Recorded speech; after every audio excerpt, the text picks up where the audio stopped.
Hey everyone, welcome to episode 1 of How to No-Hit Dark Souls 3. This guide is going to mainly focus on the running sections of the game, things to watch out for, and show in-depth strategies and explanations to almost every situation that the game's going to throw at you. Each video is going to focus on different parts of the run, and I'm hoping that this will make it much easier for you guys to find a specific strat for the section of the run that you're working on. Anyways, let's get it started. So before we get going, we need to pick our class as well as our burial gift. For this guide, we're going to be picking Assassin as well as a Young White Branch. The Assassin starts with the spell Spook, which is essential for this run, and we are going to be using the Young White Branch to avoid all damage taken from arrows shot by the giant in the Undead Settlement. So let's get it going, guys. So the run up to Gundyr is not something that I'm going to be talking a whole lot about in terms of mechanics. As long as you guys hold a straight line the whole way, nothing can touch you.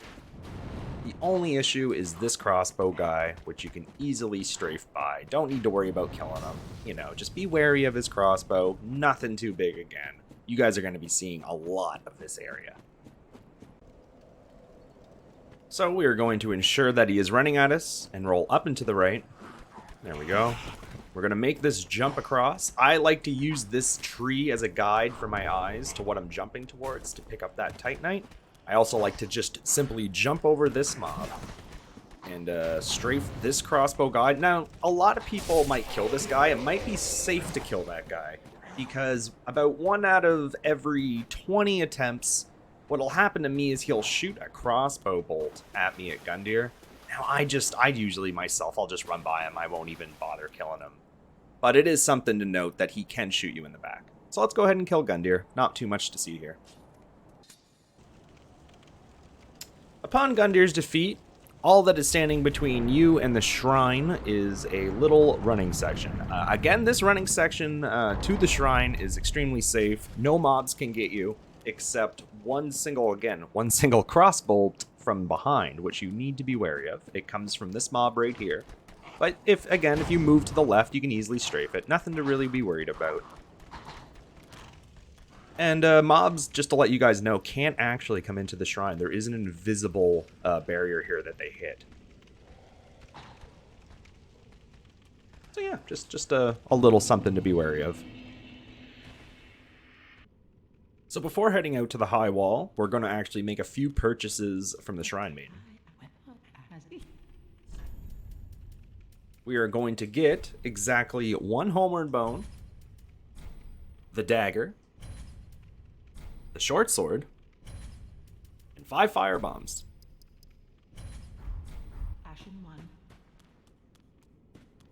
From here, we're just going to place the coiled sword in the ground and go straight to the HighWall. So I'll see you guys there. So the HighWall is one of the more reset-heavy points of the game. It's kind of nice that the game puts it as early as it does for us. So what you guys are going to see me do here is run through basically this entire area without stopping. If you stop at any time during running, a lot of mobs can catch up to you. That is not ideal. So we're going to do a one-shot run through of this whole area in one take, and I'm going to explain things as I go. Now, what you guys don't want to do is get too deterred from resets in the HighWall, because they're going to happen, especially at one specific location that we will go into more detail when I get there. So yeah, let's do this.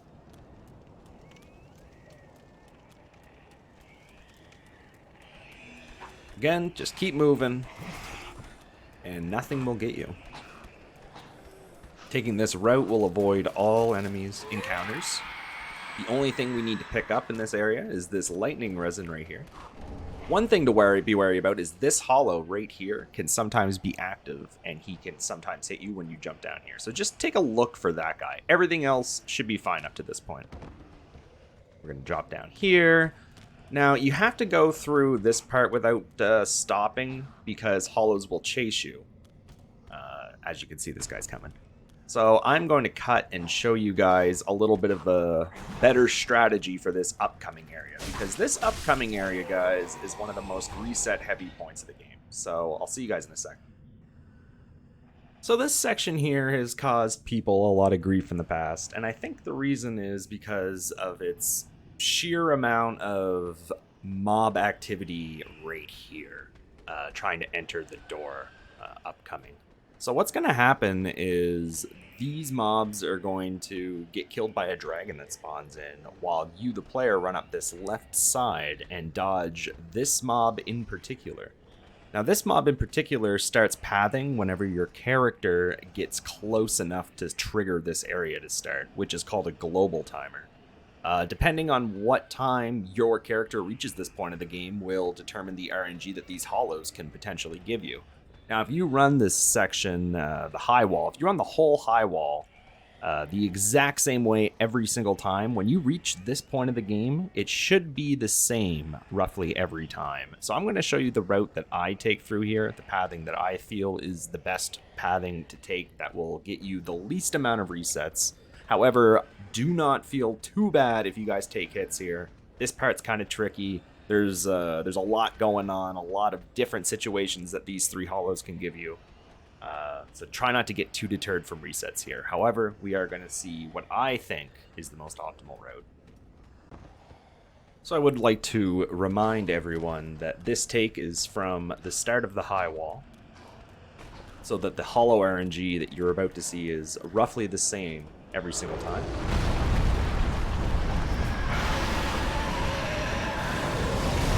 Now, I think that right there is about the best situation that can happen. Again, that situation is never going to be the same, guys, so don't get too upset if you take too many hits there. So this upcoming area has a first encounter with a Lothric Knight. A Lothric Knight is a pretty formidable foe. You want to ensure that he is sprinting at you and you are sprinting at him, and you dodge up and to the right. The knight has about 3 attacks that he can give you, but as long as you ensure what I just said about him running at you and you dodging up to the right, you will be 100% fine. Now, in this upcoming room, there is a hollow that can shoot a dart in your back when you are falling. To avoid the dart, you want to just spam roll twice and try and use this wall to guard you from his dart in the back. From there, you just want to keep moving, exactly like shown here. Pick up I like getting the fire bombs. You don't need to get them, but you know, they're there, they're on the way. I go down here. Big thing is just never stop moving. Pick up these black fire bombs, very important. We're going to drop onto this ledge here, making sure that this guy doesn't see you. Very safe area here. We're going to pick up an ember for some souls to sell. Again, you don't need the ember. It's just, it's on the way. It's nice. Want to avoid a dart in the back from him.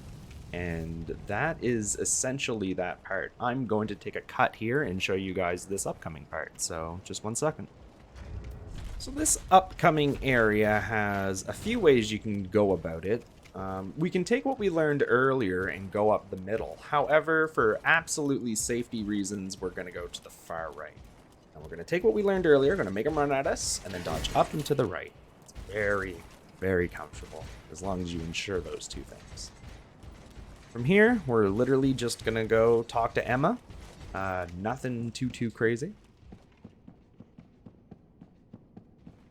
Always good to make sure that there's no Lothric Knight out here, so just take a little peek.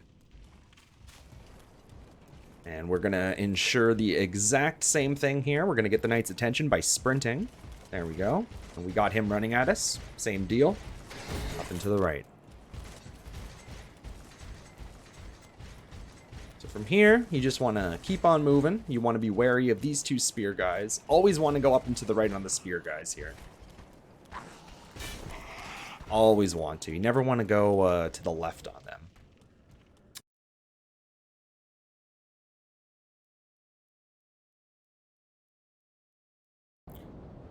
So the first section of the Undead Settlement requires us to pick up 2 alluring skulls that are being guarded by 2 dogs eating a corpse, as you can see here. I'll show you guys how to go about picking that up safely.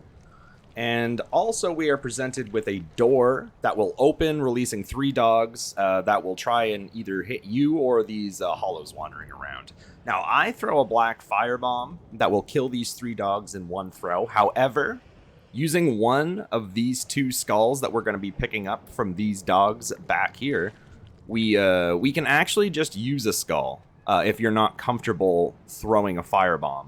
However, you can throw a black firebomb and still have enough time to switch to a skull for a backup if your firebomb doesn't work. So I would recommend at least trying to get comfortable with the black firebomb throw, because you're not going to be using it anywhere else in the entire run. So it's something to at least go for. It's going to save you a skull in the long run. So I'm going to show you guys exactly what I mean. So just give me a sec. Now, using the short sword that we purchased from the handmaiden at the shrine at the start, we can do a plunging attack to the 2 dogs below to retrieve the alluring skulls. Now, the visual cue for the plunging attack that I use is a dark spot on this railing, and I'm going to show you guys the dark spot here. So first, you want to get onto the railing by approaching it at the very top, and just simply walking on it. If you don't want to walk too far, obviously. This fall is lethal at this point. So we're going to move down until we see the dark spot. The dark spot's right here. I'll show it again here just so you guys can see it. You can notice that the railing is pretty light colored. Light, and then it gets kind of dark here. This is where I jump off, and all you want to do is have the short sword equipped. I like to roll and then just simply press R1. That kills both the dogs, allowing us to safely pick up the alluring skulls. After retrieving the 2 alluring skulls, I like to take this moment to equip all my items into the hotbar. I like to put the exact same items in the exact same spot for consistency and muscle memory. Now we're going to showcase this black firebomb throw. So just give me a sec. Before we showcase the black firebomb throw, I'm going to give you guys a quick little how-to on how to throw firebombs and any throwable items in this game. So what I like to do is I like to line up the x-axis first, which is done by the direction your character is facing. Whatever direction you are facing is the direction the firebomb is going to travel. No matter which way the camera is, it's all about which way your character is facing. If I want to throw at this wall, it does not matter that my camera is 180 away from the wall. Since my character is looking at the wall, that is the direction the firebomb will always go. The second tip is after I have picked a direction I want to throw a firebomb, you then want to line up the y-axis, which is done with the right stick. If I look up, my character will throw farther. If I look down, my character will throw, I guess, less far or directly at the ground. So as you can see, if I 180 the camera and maybe look really high into the sky, my character is still going to throw it at the wall really high up over there, even though my camera is 180. So let's take a look and see what that looks like, for example. And as you can see, the firebomb still travels in that direction because we followed the two rules that I stated previously. I feel like knowing how the firebomb actually operates and how it works really helps with how throwing it can go. So let's take a look at exactly what I am going to do with this black firebomb. You can see me lining it up on the x-axis first before adjusting the y-axis before I take the throw there. Another thing I would like to introduce is these enemies. Now, these enemies are the first enemies that you can actually roll into to stagger, which makes them very easy to manage. It's very rare that these guys are ever going to cause you an issue, because you can interrupt all of their attacks simply by just rolling into them. So not too much to worry about with this guy. Upon killing the 3 dogs at the gate and rolling past this mob, we are presented with a running section towards a pretty tight doorway that these 2 enemies can really jam up and cause the player some issues. I'm going to show you guys a line that I take through this area that is 100% consistent. It will play out the exact same way every single time if you take the line I take. I will explain it here right now with the free camera. The line I want to take, right here, sorry guys. The line I want to take is right up through here. And it's very important that you travel through this bush a bit, alongside this wall, so that you are perfectly straight on with this doorway. What that's going to allow is this mob is not going to get stuck in this doorway if he can clearly see your character model coming at you. If you approach at an angle, there's a lot of the times what will happen is this mob's AI gets stuck. We're going to take a very specific line to avoid that stuck, and you guys are going to see exactly what I mean.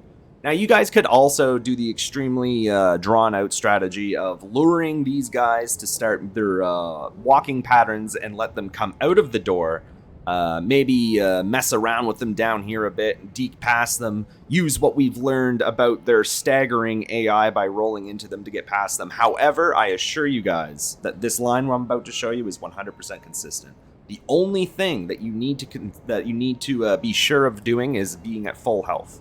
That is the only requirement. So I'm going to show you guys this line. So when we approach the door, we are going to strafe the first enemy around the right side. We're not going to roll into him. And we are then going to save our roll for the second enemy. Now, the second enemy does not always come out the door. Sometimes he'll idle inside the room. Sometimes he won't even look at you. However, we're going to be very sure to pay very close attention to the second enemy. The first enemy is going to get strafed. No matter which attack he presents us, it will always go this way. So let's take a look and see what that looks like. We're at full health, so let's do this. Manage your stamina. And it does not get any more clean than that right there, guys. That is 100% how it will go most times, right like that. Now, this upcoming section can be done a few ways. I'm going to go the way that is definitely the safest. As long as you guys take this exact route that I'm taking right here, you will not have any enemy encounters. We're going to pick up the left side of this item here because that is an enemy. So you always want to be very wary that you are picking up on the left side of the item, not to trigger this guy. As you can see, if you get close, he'll get angry. Now, this running section is pretty particular, so I'm going to cut and see you guys in a moment. For this running section, you want to be wary that whenever we get to a certain point in this hallway, two thralls are going to fall down through the ceiling and apply pressure from behind on you while you are forced through the rest of the area. Now, this makes it so you want to be moving pretty briskly through here. There's not too much to say other than just try and pay attention to what I do right here. Also, be wary that the caged guys here are all active, so you want to stay pretty much straight up the middle. So let's take a look. Now, we're going to take advantage of this guy and roll into him to stagger. Be wary of the thralls chasing. As you can see, they're very quick. Now, you want to roll through these pots and take a drop down here. I find it best just to simply walk into the left side of the mountain up top there. That drop up there actually can be pretty perilous, I suppose you could say. Like, I've definitely died dropping down that quite a few times. The most consistent way, from what I've noticed, from my experiences, is to simply jog left as you're falling. And that's what we did right there. So continuing through this area, we are going to be presented with a crystal lizard that we are going to want to kill. If you have a straight sword, you can do a fully charged R2 to flip this guy over. However, the dagger's fully charged R2 twice will do the job, but you do need to be quick because it does not have the flip over properties. Now, we just got invaded by Lothric, and this area can be a little tricky, and normally we would not get this bonfire, but for this video's purpose, I'm going to get the bonfire and make a couple cuts, because there's some instances of RNG I want to show and explain to you guys, so give me 1 second. So what I would also like to point out before showing the next area is coming from this bonfire is going to make this part a little different from normal. This guy normally isn't this far ahead on his pathing. However, we're still going to do the exact same strategy for him. We're going to come over here into the left side of this this hole here. We're going to bait an attack and roll through, and he's going to fall off the ledge. Now, as you can see, Lothric is putting some pressure on us. So we're going to do a jump over this little gap here, and we are going to play it super safe We're going to let all the Giant's arrows rain hell down and clear this area out. We're also going to wait for Hodric to fall down the hole. Now, this is the safest way that you can go through this area, is to wait for all of these enemies to kind of meet their demise via the Giant's arrows. It's definitely consistent, definitely safe. However, if you travel too far on the right of this rock, I don't know what to call this platform, I guess. What will happen that I want you guys to be wary of is that in the next area over there, you can actually see it. Interesting, I never noticed this. You can actually see that we've started the animations of the enemies in the next area. And what's going to happen is this witch that you can see glitching her way through the area is going to be waiting at the door up there for when you open it. So you definitely do not want to stand too far over on this platform while waiting for all the Giant to do its work. Otherwise, that's going to happen. What we just saw right there. Oh my goodness, you can even see the other guys walking around, glitching around over there. That's crazy. It's interesting. So yeah, just be wary of that. I'm going to cut and show you guys another way to go through this area. So I'm going to showcase the faster strategy of the two. This is the strategy I prefer. Same deal, we're going to see what this guy does, and we're just going to avoid him this time. If he does any melee like he's doing there, you can just straight up ignore him. You don't have to bait him down there. For this gravestone, I like to go left, right, then jump. It's very easy. Maybe I'll slow that part down there and show you guys again.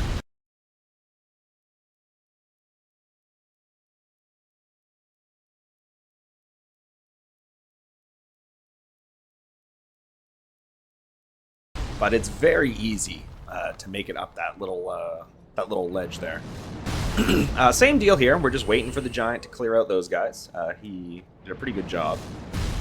And the one thing you guys don't want to forget, I kind of just picked them up on instinct, is the whole point of coming up here is to grab the Mortician's Ashes. Very important that you guys grab those. It will allow for more items in the shop. Also very important are the white branches around this tree. We're going to go ahead and pick up all the items around this tree. The young white branches being the most important ones. It looked like the Giant actually killed the two guys in this doorway. Normally you would just want to bait these guys to start moving and the Giant would take care of them, but it looks like he did that for us.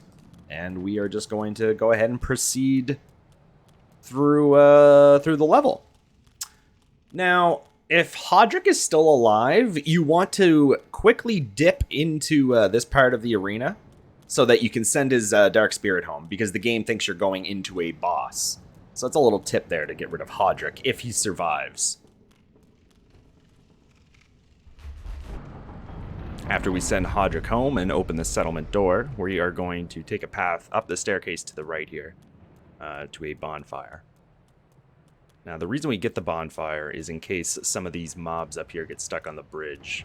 It doesn't look like they got stuck this time, but a lot of the times enemies will get stuck on the bridge, causing us needing to reset the whole area so that they can path again. Now, on this instance, we could just go, because none of the enemies did get stuck. But I am going to show you guys how to get the bonfire, so just give me a moment. Now, the setup that I use to get to the bonfire is pretty simple. I just line myself parallel with this hollow, and we are just going to hold a straight line forward into the side of this barn. So I'm going to go ahead and demonstrate this. And that is the result, landing on the edge of the cliff there. Now, if we come into this building, there is a bonfire. Upon sitting at this bonfire, again, we'll reset all the mobs. Like the Evangelist, the dogs, and the hollows that walk down on the underside of this bridge here.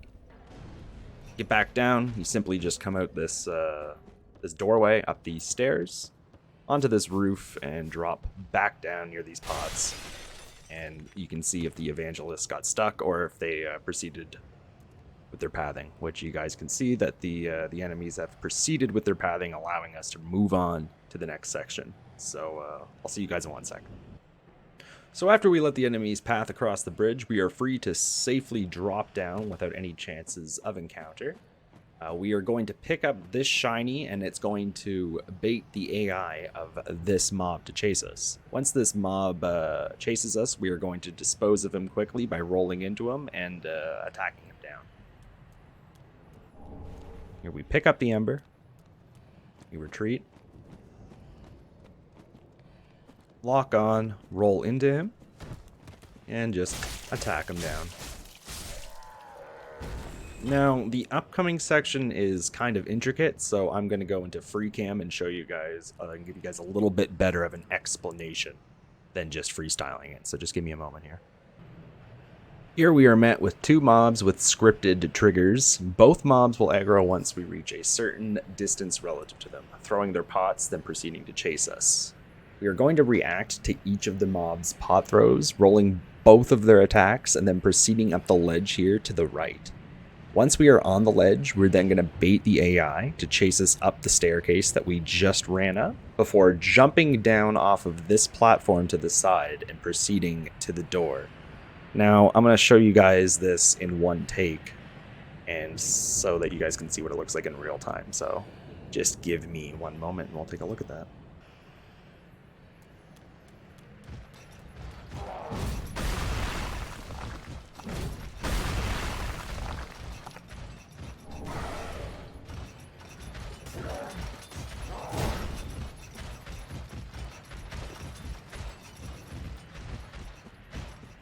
Now, in a perfect world, both the pot guys will not chase you, and you're free to get the door, as we are in this case. However, there are going to be a lot of instances where the pot guys do, in fact, still chase you to this door. So I'm going to run back here and in one take show you guys a strategy that you guys can implement if that situation happens. So let me go over here and try and grab one of these guys real quick. We're going to run them back. And all you guys want to do is get near the side of this ledge right here. And you're going to roll through him as he attacks. And that will do the job every single time, if they do happen to chase you. And that lets you get this door for free. No worries at all. So after opening the door, we are met with an elevator that automatically triggers whenever we come up close to it. Wait for the elevator to come up, wait for the NPC to exit the elevator, and then take the elevator directly down. Not too much going on here. Now, however, in this upcoming room, we are met with a pretty formidable foe, and I am going to go into a little bit higher detail of how to deal with this guy. So I'm going to make a save state here and do just that, so give me a moment. Now, the safest and most easiest way to go about dealing with this room is by using a young white branch. And we picked up some of these items in the area previous around the giant white tree. And as long as you stick around the perimeter of this room, the enemy will not see you at all while in this form. So I'm going to go ahead and speed up the footage because there's not really a whole lot to see here.